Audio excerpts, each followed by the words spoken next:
Hello दोस्तों, yes ये कहानी सागर में आपका स्वागत है। आज की हमारी कहानी है तेरा मेरा साथ रहे। सुनो, अब तो कम से कम मेरे लिए थोड़ा समय निकाल लो। हमेशा अपने काम में लगी रहती हो। छोड़ो ये कपड़े तहना और बंद करो अलमारी। रवि ने वसुधा को पीछे से अपनी बाहों में भरते हुए उनके गुलाबी गालों को चूमते हुए कहा। वसुधा को रवि की ऐसी बातें सुनकर अंदर ही अंदर गुदगुदी सी हो रही थी। उसके दिल की तेज धड़कनों ने उन्हें अपने बीते जमाने याद दिला दिए। जब उनकी रवि से शादी हुई थी और वो नई नवेली दुल्हन बन उनके घर आंगन में आई थी, तब भी उसकी धड़कनें रवि के एक प्यार भरे छुअन से ऐसे ही शोर करती थीं जैसे आज कर रही थीं। उसके गुलाबी गाल शर्म से और गुलाबी हो गए थे। आज एक बार फिर अपने पति का यूं खुद पर इतना प्यार देख उसे उन लम्हों को जीने का मन कर रहा था जिन्हें उसने अपने बच्चों और घर की जिम्मेदारियों के चलते बहुत पीछे छोड़ दिया था। पर फिर खुद को संभालते हुए उसने बिना ही मुड़े रवि को मना करने की कोशिश की। पर आज तो रवि मानो पूरी जिद पर थे।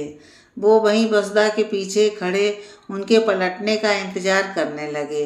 वसुधा जानती थी कि रवि एक बार जिस बात पर अड़ जाते हैं फिर उसे मनवाकर ही दम लेते हैं। कुछ सोच वसुधा अपनी अलमारी बंद कर उनकी तरफ मुड़ी और समझाते हुए उन्हें कहा, मैं आपको कब समय नहीं देती, हमेशा आपके साथ रहती हूँ, हर कदम पर आपके साथ खड़ी रहती हूँ। जब आप जो बोलते हो आपकी बात सर आँखों पर होती है, फिर भी आप ऐसे बोलते हो। वसुधा ने थोड़ा मुंह लटकाते हुए कहा, हाँ मुझे पता है, तुम हमेशा मेरे साथ खड़ी रहती हो, मेरी हर बात मानती हो, पर पति पत्नी का क्या बस यही रिश्ता होता है, इसके अलावा और कुछ नहीं? वसुधा का मुंह ऊपर अपनी तरफ करते हुए रवि ने पूछा। वसुधा ने अनजान बनते हुए कहा, और क्या होता है, मुझे तो नहीं पता, आप ही बता दो। उसके चेहरे की शरारती हंसी रवि को समझ आ रही थी। उन्होंने और थोड़ा छेड़ते हुए वसुधा को अपनी ओर खींचा और प्यार से निहारते हुए कहा, तुम्हें नहीं पता और कोई रिश्ता भी होता है पति पत्नी का? वसुधा जी की नज़रें शर्म से नीचे झुक गईं। इससे पहले कि रवि जी कुछ करते, बाहर से उनकी नन्ही पोती पीहू दादी दादी की रट लगाते हुए चली आ रही थी। वसुधा जी ने जैसे ही सुना, उन्होंने रवि जी को तेज धक्का देकर खुद से दूर किया। साथ ही अपने आप को ऐसे संभाला जैसे कुछ हुआ ही ना हो। रवि जी को वसुधा का यह बर्ताव बिल्कुल अच्छा नहीं लगा, मगर वो बिना कुछ कहे ही वहाँ से चले गए। वसुधा जी को भी मन ही मन अपने बर्ताव पर गुस्सा था, मगर पीहू को देखते हुए उन्होंने भी उन्हें जाने दिया। वसुधा और रवि जी का भरा पूरा परिवार था। 3 बेटे और बहुएं हैं, एक बेटी दामाद है जो दूसरे शहर रहते हैं, मगर जब कभी मिलने आ जाते हैं। और सबके बच्चे हैं, जिसमें सबसे छोटे बेटे की बेटी है पीहू। क्योंकि पीहू सबसे छोटी है तो वो सबकी प्यारी है और अपने दादी दादा की तो दुलारी है। उसके बिना तो वसुधा और रवि की सुबह ही नहीं होती, ना ही शाम। वो पूरा दिन अपनी दादी को अपने पीछे पीछे घुमाती है। उन्हें नाश्ता से लेकर रात के खाने के लिए भी वही हाथ पकड़ कर लाती है और उन्हीं के साथ खाती है।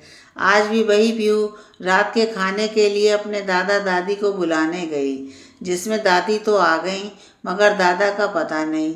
सब लोग पीहू से उन्हें बुलाने को कहते, मगर वो हर बार सबको मना कर देती। थके वसुधा जी खुद अपने कमरे में गईं, जहाँ रवि जी अपने बेड पर लेटे अपनी नॉवेल पढ़ रहे थे। वसुधा जी ने उनकी नॉवेल साइड में रखते हुए उन्हें खाना खाने का आग्रह किया। साथ ही अपने किए की माफ़ी मांगते हुए उन्होंने फिर उन्हें समझाते हुए कहा, अगर इस उम्र में हम ऐसे करेंगे तो बच्चे और घर वाले क्या कहेंगे? देखो तो इन बुढ़ा बुढ़िया को अभी जवानी चढ़ी है, शर्म भी नहीं आती। वैसे भी जब कभी आप मेरा हाथ सबके सामने पकड़ते, सबकी नज़रें सिर्फ हम दोनों पर ही होती हैं और उनकी नज़रें ही मुझे पानी पानी कर देती हैं। रवि वसुधा की बात ध्यान से सुनते हुए मुस्कुराने लगे। उन्हें यूं मुस्कुराता देख वसुधा ने अपनी नज़रें नीची कर लीं। देखो कोई क्या सोचता है, मुझे फ़र्क नहीं पड़ता। तुम क्या सोचती हो मुझे उससे मतलब है। आज देखो हमारे बच्चे अपने बच्चों में व्यस्त हैं और साथ ही अपना जीवन भी अपनी मर्जी से जी रहे हैं। जब कभी उन्हें ज़रूरत होती तो उसके लिए हम तो हैं ही, मगर उन्होंने अपने बच्चे या हमारे लिए अपने जीने का तरीका नहीं बदला, ना ही अपनी भावनाओं को एक दूसरे के लिए ख़त्म कर रहे हैं। तुम जब माँ बनी तो तुमने माँ के वो सारे फर्ज निभाए, मगर पत्नी का धर्म भूल गई। मैं तुम्हें दोष नहीं देता कि तुम एक अच्छी माँ हो, पर इन सब के चक्कर में हम अपना जीवन जीना भूल गए। सोचो जब बच्चे बड़े हो जाएंगे तब हमें अपनी मर्जी से जीने का मौका मिलेगा, मगर तुम तो अब भी व्यस्त हो। तब बच्चे थे, आज नाती पोते में लगी रहती हो, कल को वो भी बड़े होकर शादी ब्याह कर अपने जीवन में व्यस्त हो जाएंगे। तब तक पता नहीं हम दोनों में से कौन रहता है और कौन जाता है। लंबी सांस भरते हुए रवि ने अपनी बात कही। कल जाने क्या हो कुछ पता नहीं, तो जितना जीना है वो आज ही जी लें। कल किसने देखा। वसुधा रवि की आंखों में देख फिर अपने जीवन को जीने की उम्मीद जागते देख खुश थी। उन्हें भी कहीं ना कहीं इस चीज़ की कमी महसूस होती थी, मगर वो इसका जिक्र नहीं करती थी। उन्होंने रवि के हाथों पर हाथ रखते हुए कहा, जितना बच्चों के लिए जीना था जी लिए, पर अब सिर्फ हम एक दूसरे के लिए जिएंगे। रवि ने वसुधा को अपनी बाहों में भरते हुए उन्हें प्यार से गालों पर चूमने की कोशिश की कि तभी फिर बाहर से नन्ही पीहू की आवाज़ ने वसुधा का ध्यान अपनी ओर खींच लिया। इस बार वसुधा तो नहीं खड़ी हुई अपनी जगह से, मगर पीहू अंदर आते हुए अपने दादू का हाथ पकड़कर उन्हें बाहर ले जाते हुए बोली, दादी आप दादू को लेने आए थे और खुद ही बैठ गए। चलिए अब मैं दादू को लेके जा रही हूँ, आप भी आ जाइए। वसुधा भी पीहू और रवि के साथ खाना खाने के लिए बाहर आ गईं। जल्दी खाना ख़त्म करने के बाद दोनों वसुधा और रवि कुछ देर के लिए अकेले बाहर टहलना चाहते थे। जब वो बाहर जाने के लिए तैयार हुए कि तभी फिर नन्हे बच्चों की आवाज़ ने उनके कदम रोक दिए और उनके साथ आने की जिद करने लगे। इस बार रवि ने बच्चों को मना करते हुए अंदर जाने को कहा, जिस पर सब रोने लगे। वसुधा को ना तो उनका रोना अच्छा लग रहा था और ना ही रवि का उतरा चेहरा। संकोचवश वो बच्चों को अंदर अपनी बहुओं के पास ले जाते हुए बोली, हम कुछ देर के लिए बाहर टहलने जा रहे हैं। रात बहुत हो गई है तो बच्चों को ले जाना ठीक नहीं, तो उन्हें घर में ही रखो। बहुओं को अंदाजा तो हो गया था, इसलिए उन्होंने भी वसुधा के दिल का हाल समझते हुए बच्चों को अपने साथ रखा। साथ ही बोली कि मम्मी जी आप और पापा जी आराम से जाइए, बच्चों को हम देखेंगे। और सिर्फ आज ही नहीं, आपका जब भी मन करे आप जा सकते हो। जितना हमारा मन करता है घूमने फिरने का, हमें अंदाजा है आपका और पापा जी का भी करता होगा। अब से कहीं भी जाने के लिए आपको सोचने की ज़रूरत नहीं, बस हमें बोल दीजिए, जिससे हम अपने बच्चों को पहले से समझाने का कोई बहाना ढूंढ सकें, वरना वो अपने दादी दादू को एक भी पल अकेले नहीं बिताने देंगे। बोलते हुए सभी बहुएं हंसने लगीं। उनकी बात सुन वसुधा भी हंसने लगी कि तभी रवि की आवाज़ ने सबके कान खड़े कर दिए और जल्दी जल्दी वसुधा बाहर को जाने लगी।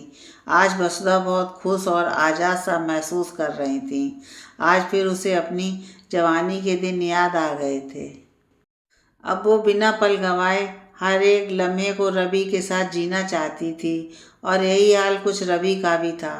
बाहर आते हुए उन्होंने रवि को कसकर गले से लगाते हुए कहा, तेरा मेरा साथ हमेशा रहेगा, चाहे कुछ भी हो।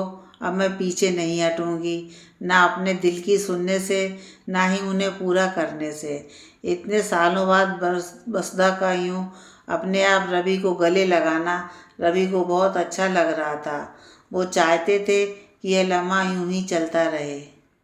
पति पत्नी का साथ तो उम्र भर का होता है, पर बच्चों और घर की जिम्मेदारियों में एक ना एक अपनी भावनाओं को मारने पर मजबूर हो जाता है और एक पड़ाव आने पर उसे यह सब अजीब और अटपटा लगने लगता है। बच्चे तो अपने घर के हो जाएंगे, पर पति पत्नी ऐसे हैं जिन्हें सारी उम्र एक दूसरे के साथ रहना है। सब साथ छोड़कर चले जाएंगे, पर पति पत्नी हमेशा एक दूसरे के साथ रहते हैं। इसलिए जितना हो सके समय रहते कदर कर लो। और ये जीवन बहुत छोटा है, कल क्या हो किसने देखा है।